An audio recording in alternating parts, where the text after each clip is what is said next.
Magandang gabi po, Luzon, Visayas at Mindanao. Nahack umanon ng ilang Chino ang website ng Office of the President ayon sa ulat ng international media company na Bloomberg. Kabilang umano sa mga nakuha ang mahalagang dokumento tulad ng may kinalaman sa West Philippine Sea. Hindi kinumpirma ng DICT at AFP ang ulat, pero patuloy raw nilang pinagtitibay ang cybersecurity ng bansa. Nakatutok si Ivan Mayrina. Base sa ulat ng Bloomberg, nahack umano ang website ng Office of the President at nakuha ang ilang mahalagang military documents. Kabilang ang patungkol sa sigalot sa South China Sea, kung saan nakapaloob ang West Philippine Sea. Nangyari umano ito noong 2023 hanggang sa kalagitnaan ng 2024. Pero sabi ng DICT, ang alam nilang huling hacking na may nakuha impormasyon ay sa pagitan ng 2018 hanggang 2022. Wala na umanong bagong hacking na nagtagumpay. We're able to detect them early on.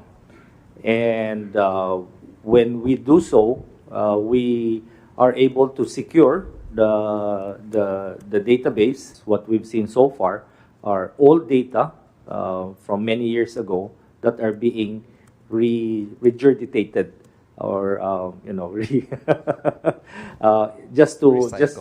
recycled just to make an impression that they were successful in doing so. Hindi rin kinumpirma ng Armed Forces of the Philippines ang napaulat na hacking. Pero patuloy umanong pinagtitibay ang cybersecurity ng bansa alinsunod sa utos ng Pangulo bilang Commander-in-Chief.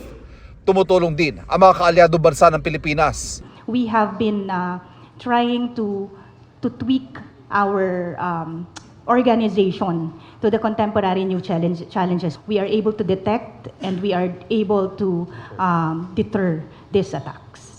Araw-araw, daan-daang libong cyber attacks o mga tangkang pang-hack sa mga website ng gobyerno binabantayan at sinasalag ng DICT. Pareho umano na hinaharap ng lahat ng bansa. Inaasahang dadami pa umano yan habang paparating ang eleksyon. What's happening is that there are more fake information or disinformation. There are attempts at compromising certain infrastructure like websites that are they're trying to deface some websites or try to introduce malicious software. Nagbabala rin ang DICT sa paggamit ng mga scammer at hacker ng aparato para magsingit ng scam text sa mga totoong text ng legit accounts ng mga kumpanya tulad ng mga telco.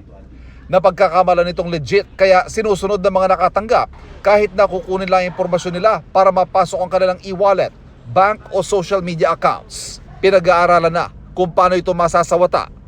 Para sa GMA Integrated News, Ivan Mayrina, nakatutok, 24 oras.